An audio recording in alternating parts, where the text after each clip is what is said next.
mic check, please. Hey everybody, welcome back to the Ducks Unlimited podcast. I'm your host, Chris Jennings. I'm your host, Dr. Mike Brazier. My name is John Gordon. I'll be your host. And I'm your host, Katie Burke.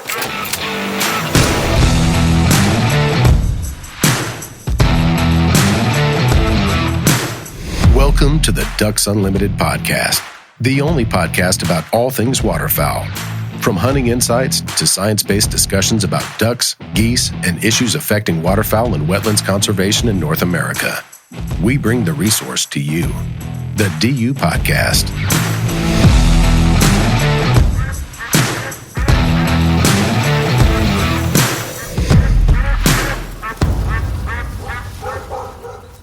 All right, hey everybody, we're going to do something different today. So what we have here is we have the guys from BG Calls, well, Buck Gardner Calls, formerly known as Buck Gardner Calls, now BG Calls. They host the BG Waterfowl podcast. Is that correct? Yes. Okay. So I'm also in studio here today with my host, Dr. Mike Brazier. What's up, Chris? How are you? And then I'm going to let you guys go ahead and introduce yourself so you guys can get to know our audience and the same. Yeah, so I am the host, the primary host of the BG Waterfowl podcast. My name is Zach Hopper. And then sometimes joining me over here. This is Adam Davis. I am now the owner and operator of Buck Gardner BG Calls as of July 22. Cool. Y'all are here in Memphis, right? We are. Yeah.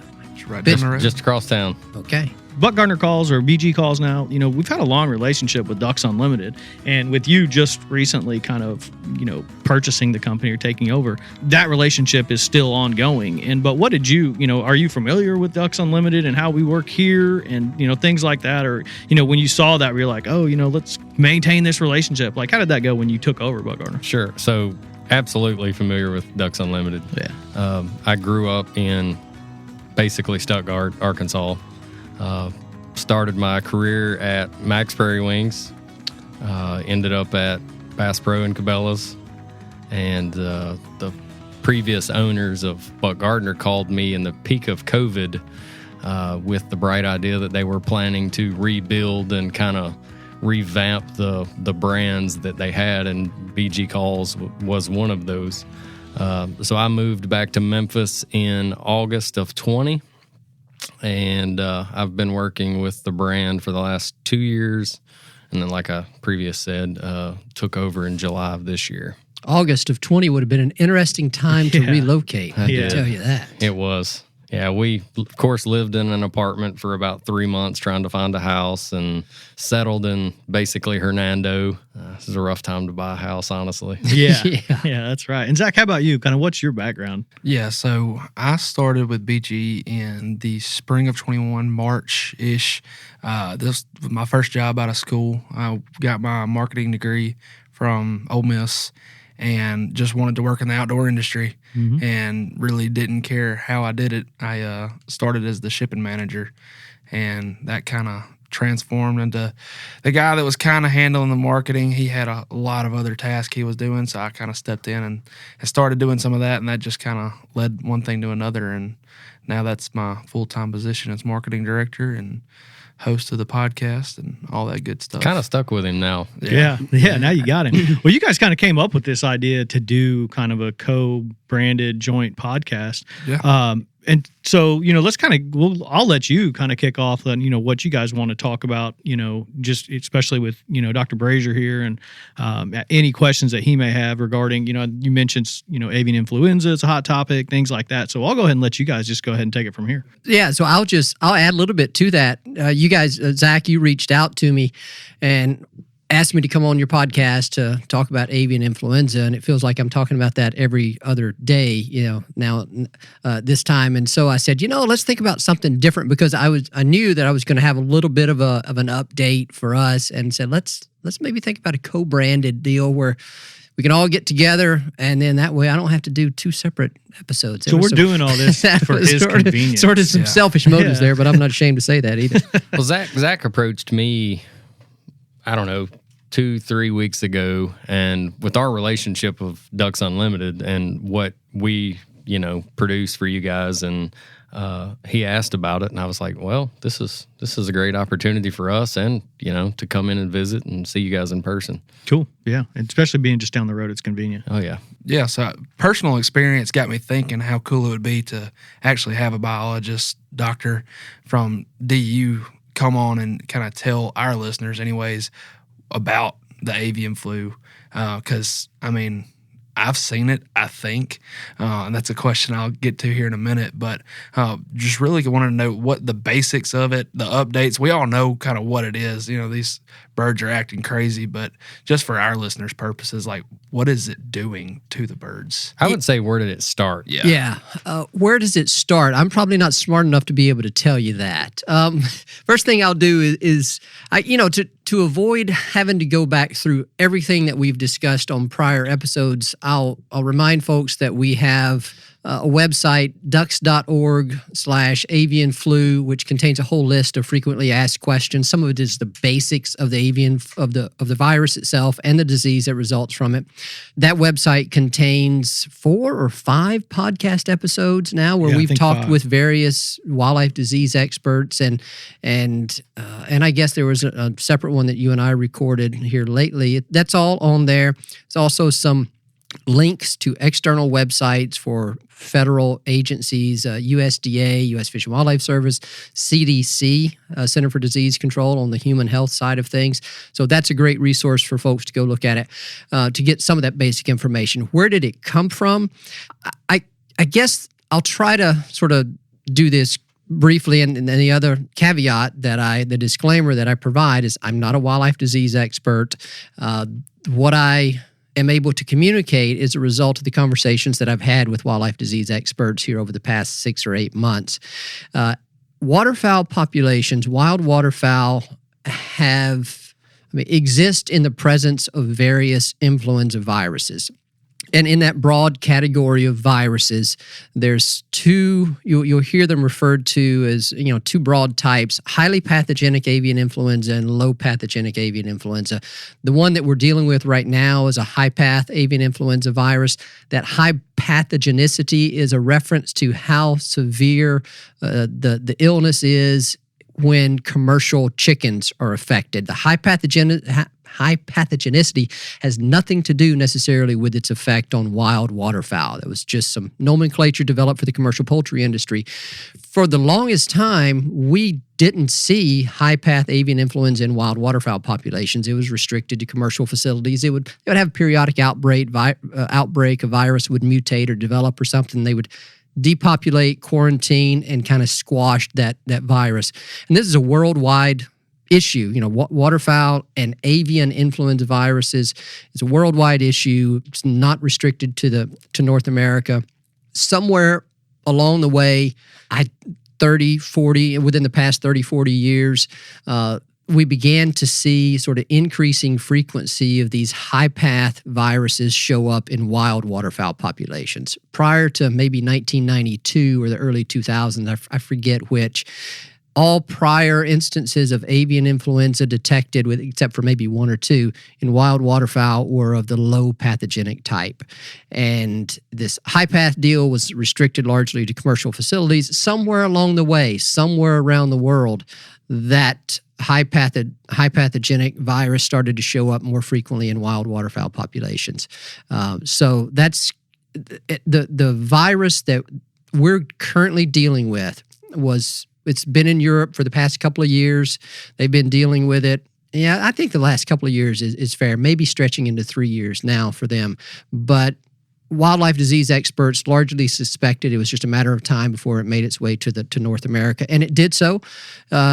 It made its way to North America in December of last year. I think it was detected somewhere in the Canadian, eastern Canadian provinces, and then it was first detected in the U.S. in January of this year, 2022, in South Carolina. So that's kind of where it came from, I guess, if you would say. And then last spring, y'all would probably remember seeing a lot of reports of sick and dead snow geese as the birds started migrating back north.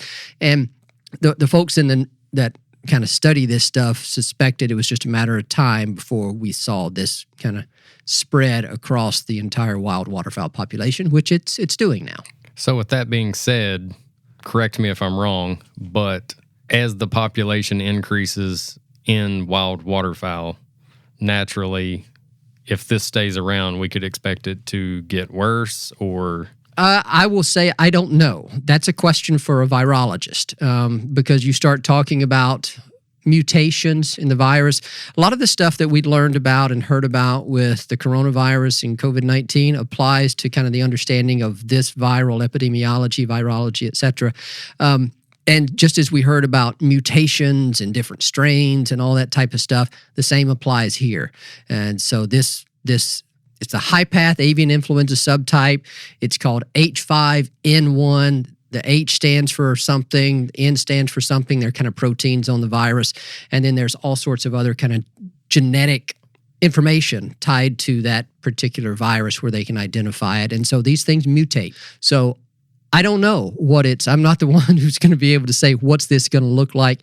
I can't even say what it's going to look like next fall. I don't know. And I don't think anyone knows. You could get some wildlife disease experts to probably speculate a bit, but there will be continued surveillance monitoring from now, at least for the next year, probably 2 years, and maybe indefinitely.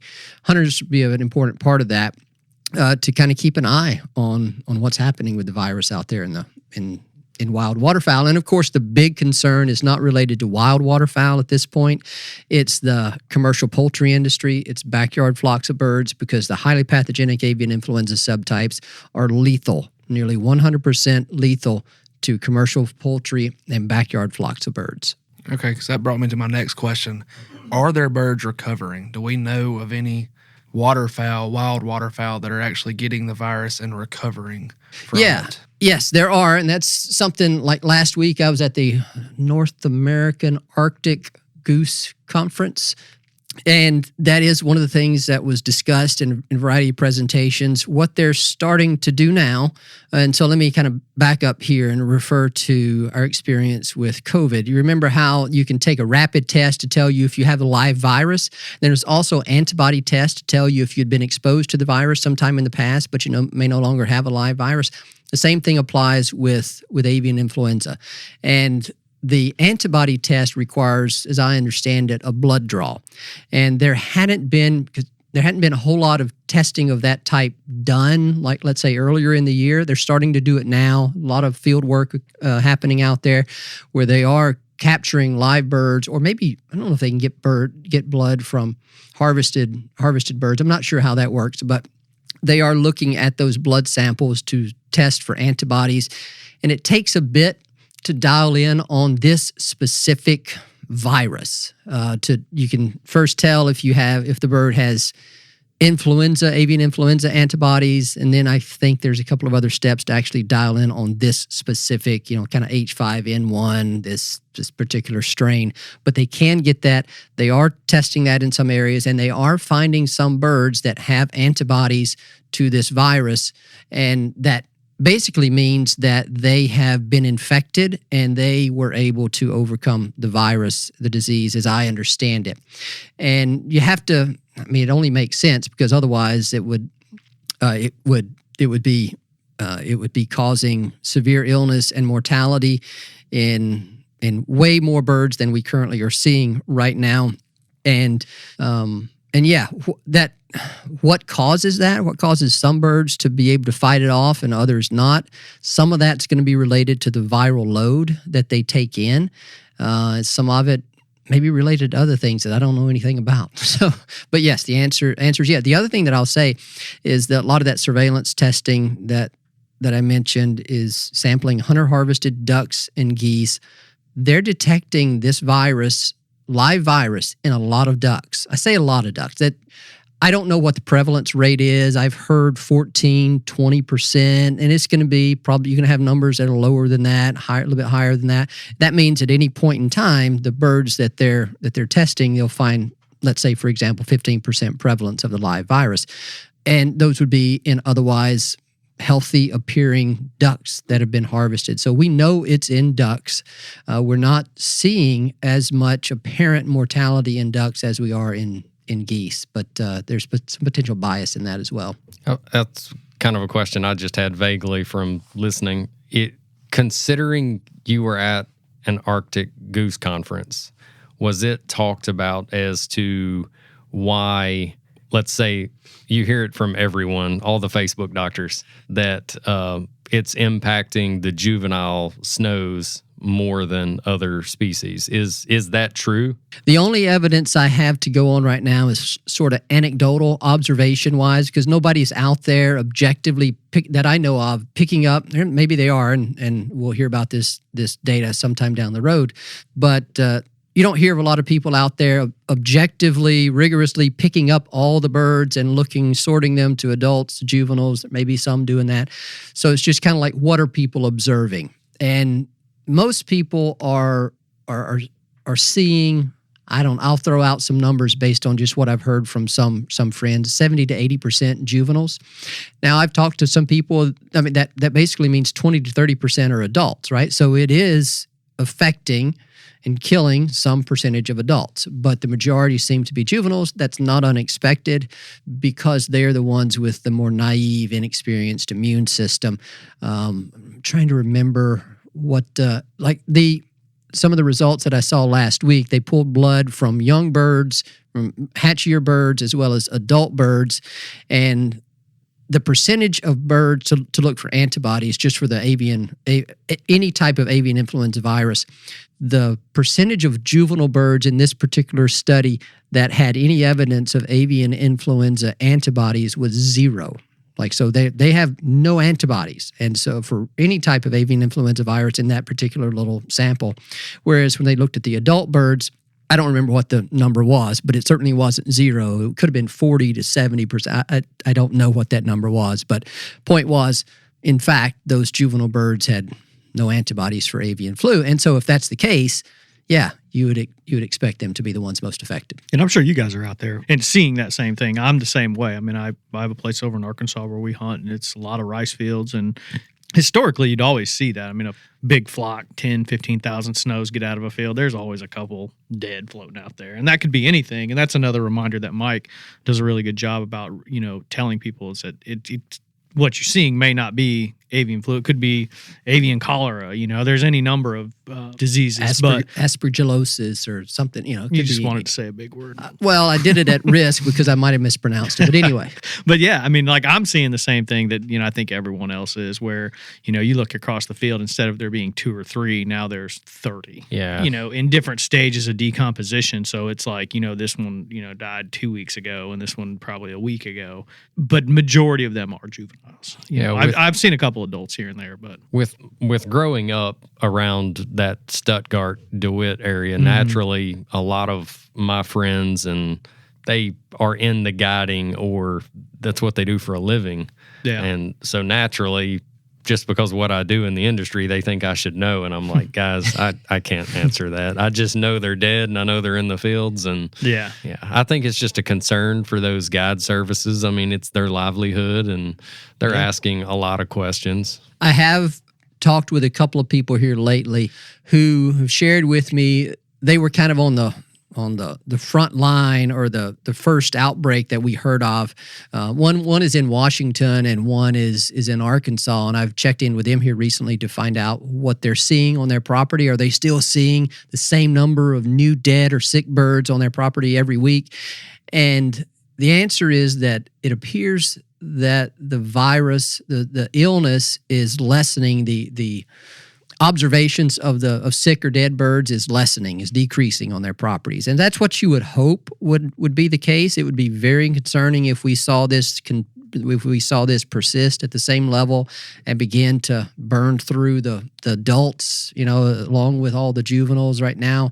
If it is in fact, which I think it is, affecting the juveniles more so than the adults, you would expect at some point the majority of those juveniles to kind of fall ill, die. Some of them, if they get only a small viral load, some of those juveniles may be in good enough shape to fight it off. That's what we would expect to happen.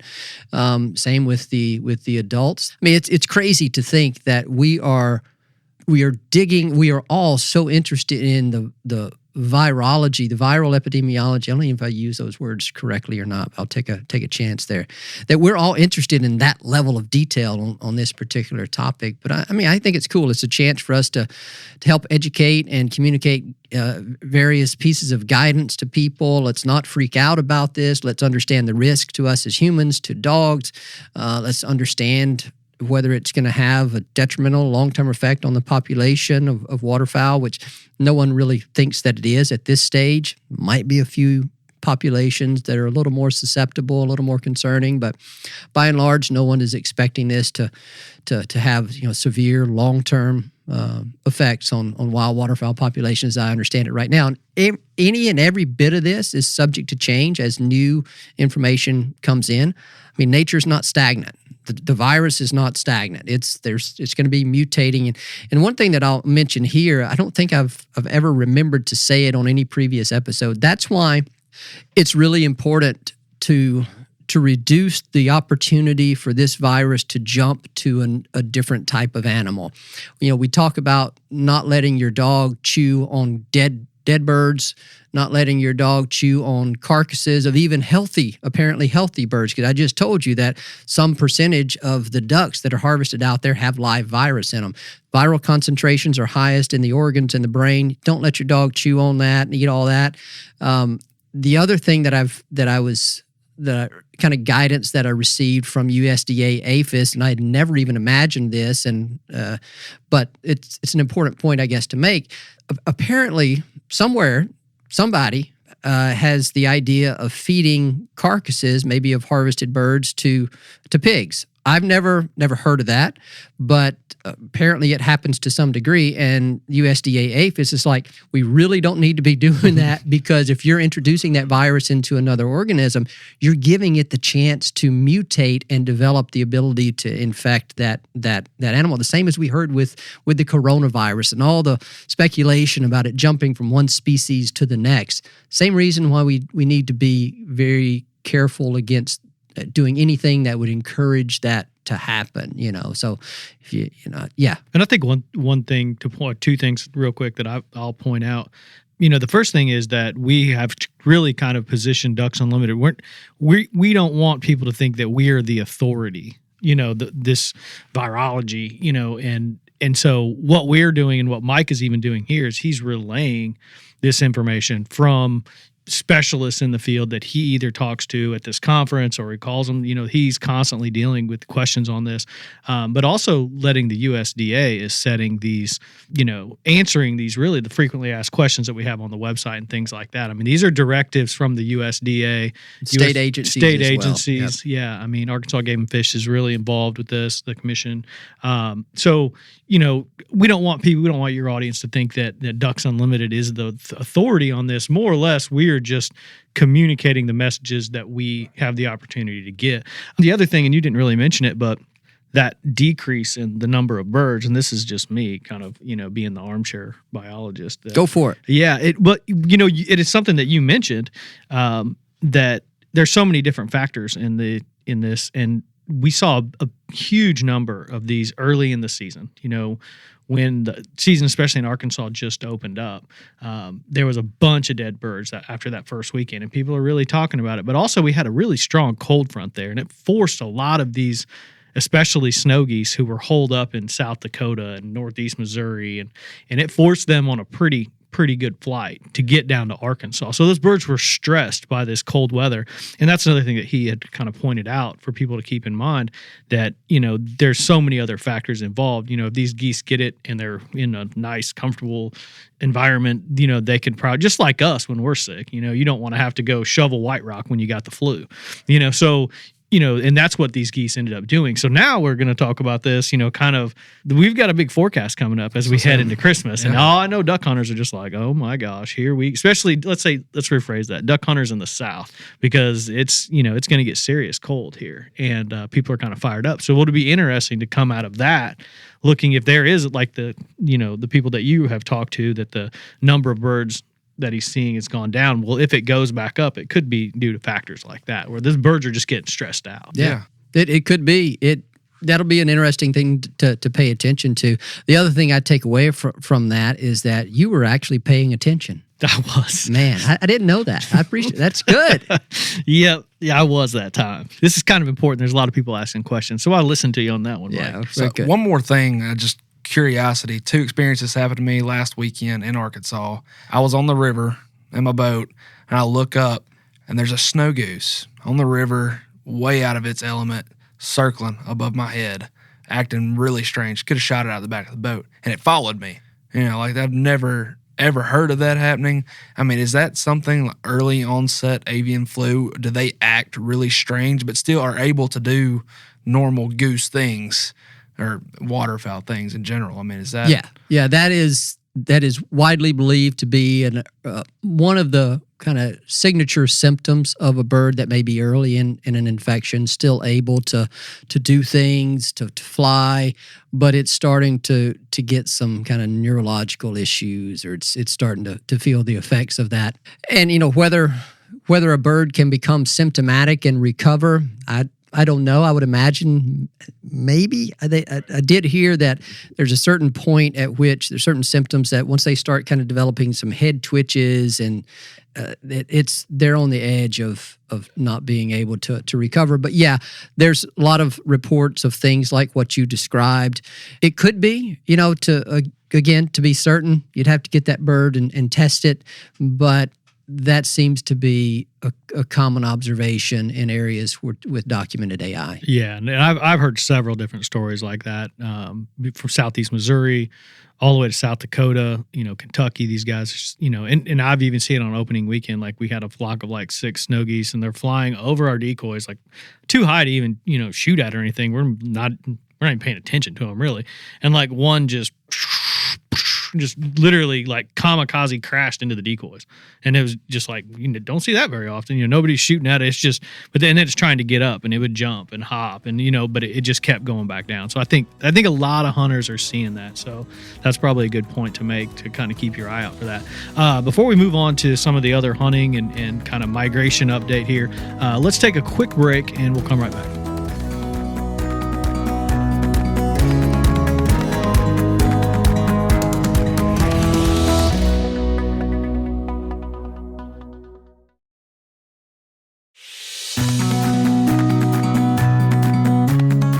All right, everybody, we're back with the BG Waterfowl Podcast, guys, here in the Ducks Unlimited studio. I think we just ran through a lot of avian influenza stuff, kind of revise some things from Mike's past shows, but also brought some new updates here. You guys had some great questions about that. But as we move on, I'll let you guys kind of take the lead here on this too. What other topics did I know you wanted to talk about some migration stuff and even some kind of regional, local things. Yeah, so we kind of mentioned it right before we took the break, the cold weather coming into the south. I know the last thing I saw, a lot of ducks holed up North Missouri. So any updates on what we're looking past couple weeks, into the next couple weeks from you guys that you have any insight on? Do you want to take that one? You got any reports from Missouri in that area? we did a Northeast Missouri or Northwest Missouri migration alert last week that we posted. One of our great freelancers who also joins the podcast pretty regular, John Pullman, he just basically collected the information from all of the state managed refuge and hunting areas, their conservation areas up there. I mean, they're still holding a ton of birds. The reality is that area always does. I mean, this is not a surprise. I don't even remember the exact specific numbers, but what is it? Fountain Grove up there? Fountain Grove. Swan Lakes up there. That golden triangle that they refer to. They have a lot of ducks and a lot of mallards. The mallard numbers are what really jump out. The good news on that is like even on my phone, my weather app, like I have Chillicothe, Missouri as one of the cities that I keep because I basically have Saskatoon, Pierre, South Dakota, or actually it's Dell Rapids because that's where John Pullman's from. And then I go to Chillicothe and then I go to St. Louis, Missouri. And like those are the cities, like if I look, I'm like, oh man, like Northern Missouri's getting cold, but the next thing I'm looking at is St. Louis going to get cold? Because it doesn't matter if they don't get past the confluence. It's like they could all, I don't know, 3 or 4 years ago, they sat right there at the confluence and just a little further south in the Mississippi River. When every mallard in North America right there at the confluence. You would think so. You would think so from some of the comments. But no, it's just, there was just a ton of birds that were holed up. And the reality is in that situation, guys couldn't hunt them. They were in some areas that were literally, so hard to get to. So I'm sure there were some river dudes out there really getting after them, but most people weren't because the river was so high. So think about what ducks had. They had a safe place to sit, and that means everything. We have hunting pressure conversations all the time. What I'm seeing from this weather system that's coming in here, within next week, right before Christmas and through Christmas, every single one of my destinations is going to get cold. It's Stuttgart is going to be in the teens. I haven't seen a whole lot lower than that. So that's going to be an interesting, even down all the way to northern Louisiana into southern Louisiana. They're going to be cold. I think I read something the other day because I am kind of a weather junkie, but they were predicting snowfall off the coast of Louisiana, like out in the Gulf. Surely that's not right. Yeah, that's what someone said. That's just crazy. That's Okay. I've actually hunted down there when the ponds froze. It can snow in Louisiana. I know. It can. Coastal Louisiana, I know. Yeah, so taking that into account, and we're providing a very one-sided view of like the migration here. This is really like Mississippi Flyway, Central Flyway type things. But that same weather system, they have weather systems that are going to be hitting up in the Pacific Northwest as well, which will get things moving. Some of my migration editors that supply these, they're a little fired up because the past few years in December, we've had an issue where it's like it's the same report over and over again. Stale ducks, no weather, cloudy, yada yada, and so like they're fired up just to have a change. One of our great podcast and Ducks.org contributors, Jay Anglin, he comes on and provides an update for the Great Lakes region, and I know he's got his eye on this, and it's going to be big. Especially for those, I think they're closed up there right now.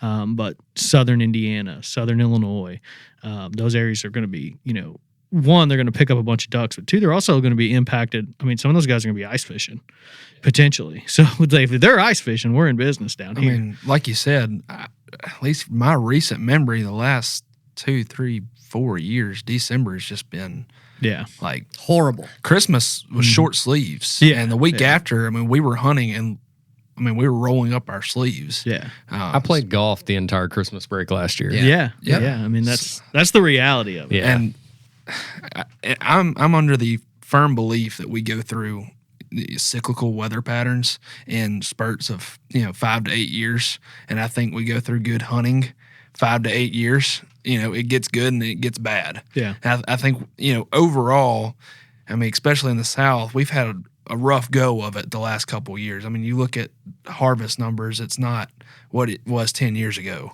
So I believe that maybe we're actually starting to get back on a normal trend as far as weather down here. Now, weather in the whole, North America, I don't know. But I know at least for now, I can't remember the last time it was, so cold you couldn't sit outside on Christmas because we sit on the front porch and eat Christmas dinner. Yeah, that's interesting you said that because I had Luke Naylor on last year and we were kind of talking. Luke Naylor is now he's the chief. Yeah, the chief of wildlife for Arkansas Game and Fish Commission, and Chief Luke. And he joins us on the show pretty regularly to provide updates. And he mentioned that the reality last year is it wasn't any warmer in Arkansas than it ever had been. It was almost like an average year. That's on as far as a data set that is 50, 60 years. But it wasn't really any warmer. It wasn't really any colder. It was just like perfectly average. And he mentioned that the issue is it was just a little warmer in like Nebraska, so that's where you run the issue of, holding ducks up or whatever, where people aren't seeing the same, like you said, the numbers are down a little bit. And if I remember correctly, last December, we didn't even have any any weather period. Yeah, Not a whole that's lot of the issue. rain Yeah. to put new habitat on the landscape. Wasn't even any of that, let alone any kind of Yeah. cold temperatures. So we're getting a little bit of both now. We've had some more rain, new rain here in the lower Mississippi Valley, and that's a good thing. West Coast folks, not to leave them out, they've had a good run of rain into the Central Valley of California and some of the other areas. And then I talked to Mike Schumer recently and up in New York, and it's been a pretty, I don't know, what did he say? It's been warm. It's been kind of a so-so year for them, but they're also looking forward to some of this weather that may move some birds for the East Coasters. Yeah, I've got a migration alert that went out today from Kansas, and I've got a California one that went out about 15 minutes ago. And that's, those guys started out so concerned with water, and then they got water. And now, the way that some of the really good hunting out there in the Central Valley, California, is on the National Wildlife Refuges. What is it? Delavan, Colusa, Sac Valley.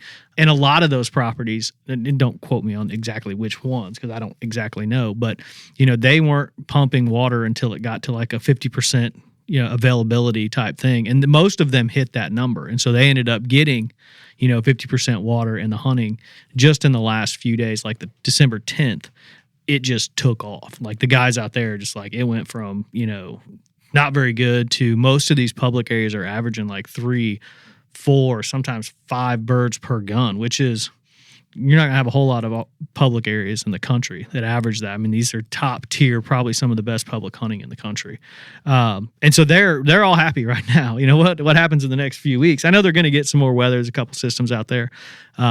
But they have such a long season. They have a little bit more of an ebb and flow. And I think those guys are a lot more patient because of that. Like here, Mississippi Flyway, where we got that 60 days. I mean, those guys are dealing with 107 days. So when they're kicking their season off in early October, some of them are just like, we'll wait till we get, they're not as fired up. Not that they're not fired up about it, but they know that they have the time to wait. And I think that makes a difference. The report from Kansas today was brutal. We did a show with the guys from, was it? Kansas and Nebraska. Yeah. They just have been dry. And they've got some water, but it's not enough to make any difference up there. And now the concern is, they don't have any water. Maybe they got a little bit of rain. Some of these guys have like an inch, 2, maybe 3 inches of water and like a moist soil like unit. A block of ice. Gone. Yeah. I mean, with this weather system, it's gone, which is good news for guys further down the flyway. I mean, that's just kind of the give and take of how it works out. But the Northeast, that's kind of my last one that I had. Like you said, they were warm. Everyone's bummed out. Now they got the water that they needed. Some of the, southern part of, Chesapeake Bay, I would say, not southern part, but that area got some water from that hurricane. So a lot of their habitat improved. They had some good wood duck hunts early. Transitioning now, they're got their eyes north watching this big storm system. They're going to get, those guys are going to start picking up Canadas. They're going to, some of the bigger, hardier ducks are going to start moving in. The sea duck hunters are getting after it. I mean, they've got some of the best hunting they've had in a while. And then all of those kind of coastal birds that will shift out further, or I should say inland coastal birds, a lot of that water is going to freeze up. Your Massachusetts, Rhode Island. There's some really good areas out there that'll freeze, and that'll push those birds south and even out further on the coast. So the coastal guys will be in business. If we jump back to the Mississippi Flyway, kind of where you were talking about that northwest region of Missouri. Mm-hmm. So what is it about the last, I would say, 5 years? Just the number. I know historically that's a great area no matter what, but it seems social media and just the chatter of that region and the number of ducks it's holding on average every year. Is it just because? I mean, is it more planning from the Missouri Conservation Department? What's your opinion? I won't offer my opinion because as a scientist, that would, at least not on a topic like that. Mm-hmm. But a live check here of the weather app, a little bit of a distraction here. For Columbia, Missouri, speaking of Missouri, Tuesday the 22nd, low temperature of 0. high temperature of 12. That's going to make some ice. So in terms of your question there, last 5 years or so, I mean, I think that what I would key in on there is, as you said, it seems like. I certainly wouldn't base my understanding of waterfowl distributions on social media and photos and things of that nature. I mean, I know people will have stories from one location or the other saying it's been the best 5 years they've ever had. You can go to places in southern portions of the flyway and they will tell you it's been the worst 5 years of their lifetime. And I'm not going to tell those people that either of them are wrong.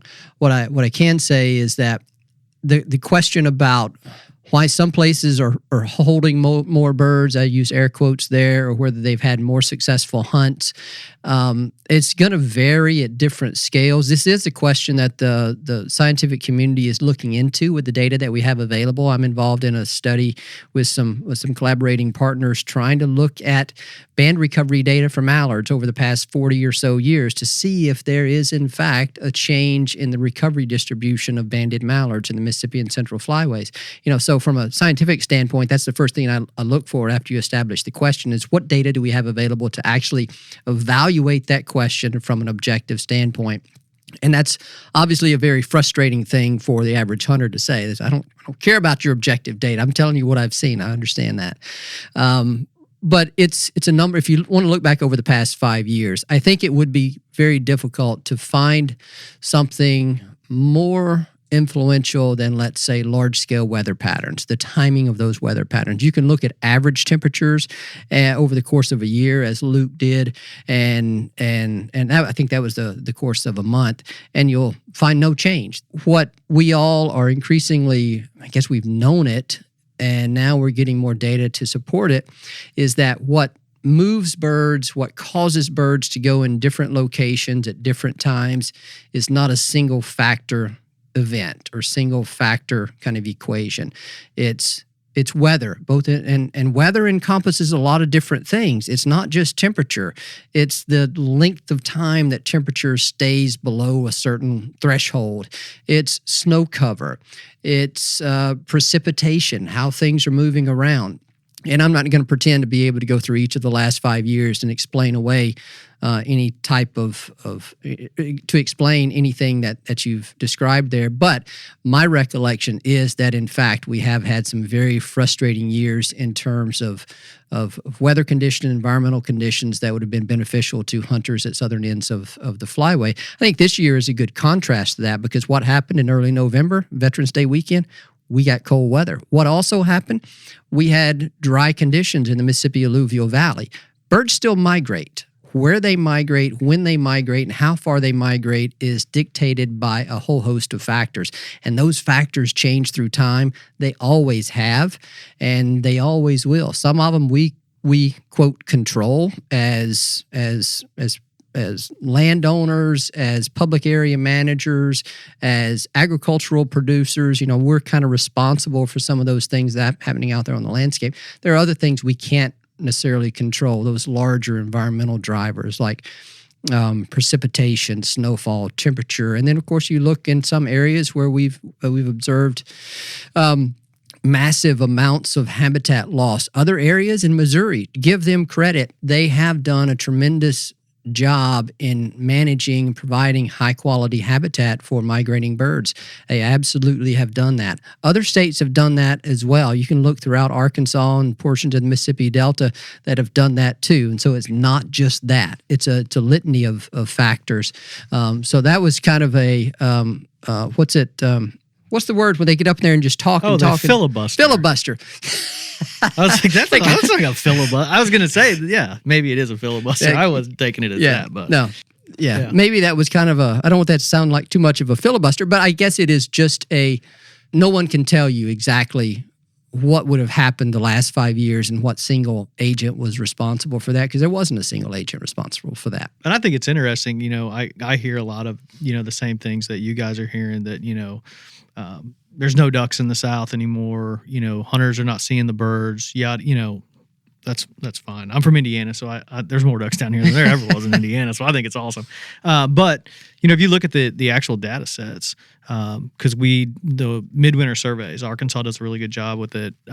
Mississippi also does. Well, there's several people in the building from Mississippi, and I mean, I want to say it was, 2017, 2018, maybe. Might have been 2018.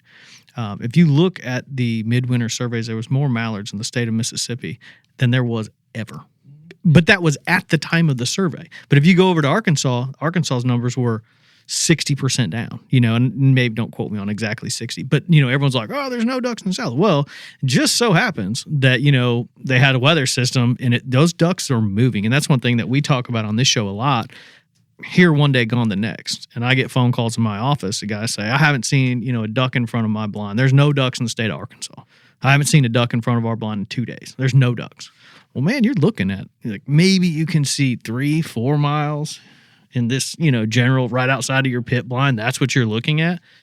If you were to drive 100 miles, maybe they're all there, because of, for some reason, So, I mean, I think the data is showing that, there's probably not as many ducks, and there has not been as many ducks. I mean, Luke Naylor, they're going to say that. I mean, the data shows it, but there are little caveats in there that you can find. So the other thing that I would say here over the past 4 or 5 years, and maybe this is where I should have started, and it may be 2016, 2017, when we started to see a decline in the continental breeding population, the traditional survey area, mid-continent breeding population size. I mean, that matters. Last year was the perfect example of that, what the population size is, and then what production is during a given summer. Last year was bone dry in the prairies for all practical purposes. Hardly any, very few juvenile birds harvested last year. That was the word that we heard from so many people. Just the opposite this year. Prairies got wet. The birds that did return produced ducklings, made baby ducks, and we see a lot of those coming south now and are finding their way into hunter bags. I've been the beneficiary of some of that. The big one that I wanted to add was the breeding population really mattering. Hopefully, we'll get several successive years of good conditions in the prairies, and we can really start to build on the year we have right here. The other thing that I'll kind of just a tease of what we're starting to learn from that analysis of band recovery data that I mentioned, one of the things that you hear a lot of is, the migration is shifting west. You've probably heard that, right? There's no indication in any of the data sets that we've looked at, and that thus far, some of which are midwinter survey based, which are of limited utility, but even kind of band recovery data sets don't show a shift in recoveries west. If anything, it's a little bit the other way. So you as a scientist, when trying to speak to these questions of great importance, you try to make sure you're doing so with good data. And sometimes we lack good data from all these different scales. That's what Chris was talking about at that 3, you can only see 3 miles or something. We don't have the data to answer questions at all those different scales. So I'm going to throw a question at you. Yep. Just talking about the band recovery project, just off the wall, is there a specific state that you would say recovers more bands? Oh, yeah. Well, what I can tell you is that Arkansas, generally speaking, I'll kind of hedge a little bit because I don't want to necessarily be wrong, and I don't have the actual data committed to memory. But Arkansas, that area continues to be the epicenter of mallard harvest in the Mississippi and Central Flyway. There was a study in the early 2000s that showed that. Even at that time, there was an analysis done to see if there had been a shift in the distribution of mallard harvest. That study found no shift even at that time. This study, I'm not again committed enough in terms of memory to speak about any type of shift north or south, but there's no indication of a shift west. I do know that based on those band recovery data, and then the majority of that harvest still occurs in Arkansas, southern Missouri, that area there. Yeah, we did a podcast a couple years ago with our former chief scientist. And it was basically like our waterfowl migration's changing. And like this is some of the same conversations that, and he broke it down into like the 7 or 8 different categories of how they're looking at it. And it was everything from, local weather, global weather, Disturbance. precipitation, hunting pressure was a big thing. Like I mentioned earlier, that those ducks that found their way down to somewhere along the Mississippi River, and they didn't want to go anywhere, or they didn't have to go anywhere. That can play a major factor. And I think if you look at it from a continental perspective, or from a duck's perspective, even.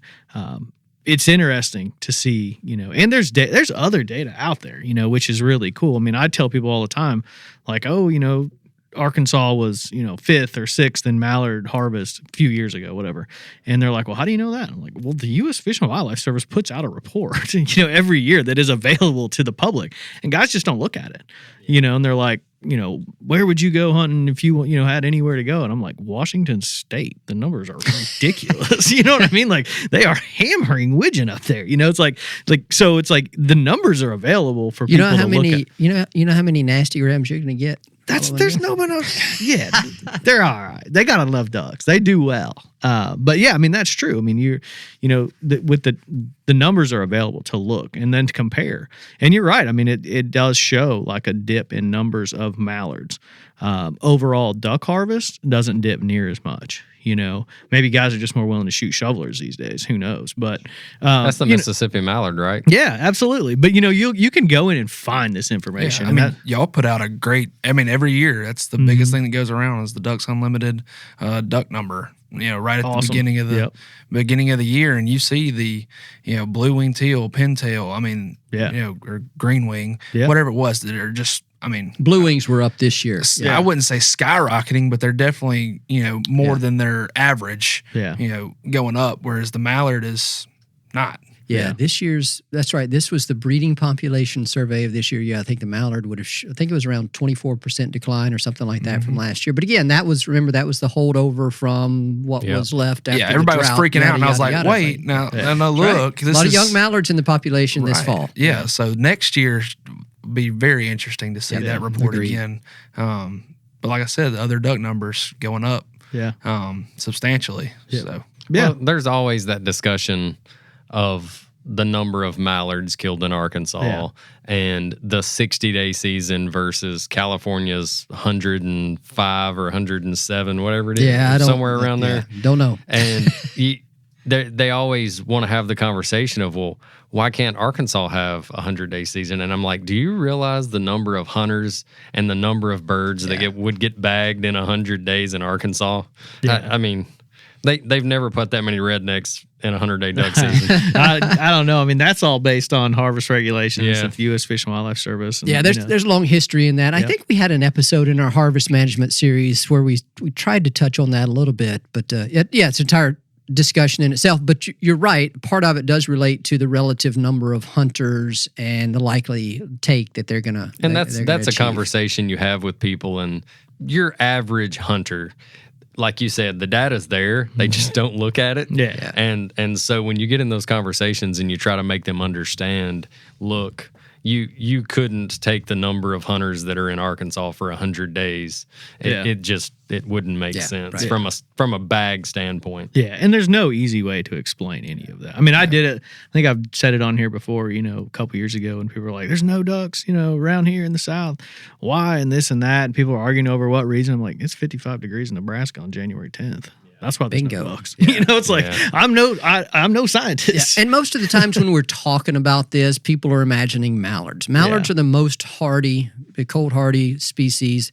There are some other species that are starting to show some interesting things, and at least kind of based on what different observations. And when people think about this issue, and mostly, especially in the mid latitudes, they're mostly thinking of mallards. And they're the ones that are going to be. And Mike Schumer has done the empirical work and shown they are those mallards and black ducks are the most cold tolerant and weather tolerant, and they are gonna. They're under no obligation to migrate any farther south than they have to, physiologically, biologically. Yep, and that goes to every January. There's always pictures that come out of the Mississippi River around St. Louis, and it's just thousands and thousands and thousands of greenheads. Yeah. Researchers, Brad Cohen and his students here at Tennessee Tech, I saw them post with a post, maybe it was earlier this week. They have a radio marked mallard that's in like downtown Calgary or something like that. Saw These that. birds find these places that stay thawed throughout the brutal cold winters of those northern latitudes. And as long as they can find a place to get some food, more power to them. Not a bad thing if you can get it. Yeah, so I think we'll go ahead and wrap this up, guys. Do you guys have any other questions or anything about avian flu? Or I have one question to get you before you guys get out. What's coming new from Buck Gardner or BG Calls? From a brand standpoint, we, for the last 2 years, have kind of gone through this, not necessarily rebrand, but more focused on, I guess, being competitive with a lot of the higher end brands. So naturally, we're still going to take care of our core customer, which has always been that polycarbonate, lower price point. We're still going to continue to make high quality calls for Ducks Unlimited and work with that partnership. But from our BG brand standpoint, you're going to start seeing a lot more new product releases, more modern apparel, hats, T-shirts. You're going to see more hoodies, and you're definitely going to see some calls. Like we've got, I can't count how many new calls we technically have in line to be released, and we have to decide how we want to release it and when we want to release it. Yeah, it's a very exciting time because when I first came in, we didn't even offer the kind of calls that I used, and so having to adapt to that, and now we're got our feet under us and making these strides and getting back to where the brand should be. It's, like I said, it's just a very exciting time, and we've got a lot of stuff to put out there and to show people that this isn't your Papaw's Buck Gardner calls anymore. Cool. Yeah, with my background from retail, for basically since 2008, I've studied retail. I mean, that's been my life. So knowing what sells and how to approach that, I think for us going forward is going to be huge. Cool. That's exciting. Are you guys doing manufacturing here in Memphis or? So we're working with, I would say, one of the best CNC machinists in the game call production business, and he's actually out of Texas. Okay. And that's simply because of his quality of work. Yeah. We're going to go all in. It's going to be either the best or we're not going to do it. Good deal. Cool.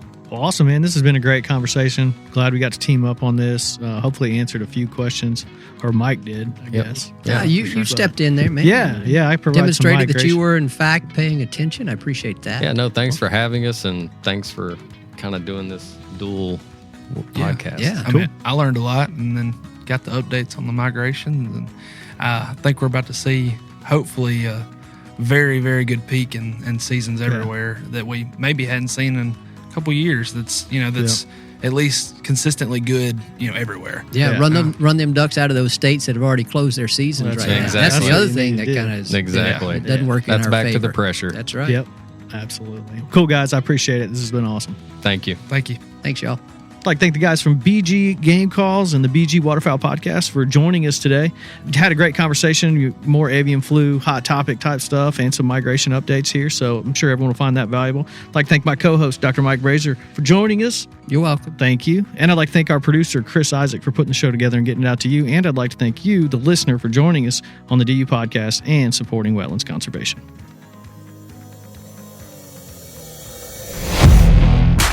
Thank you for listening to this episode of the DU Podcast.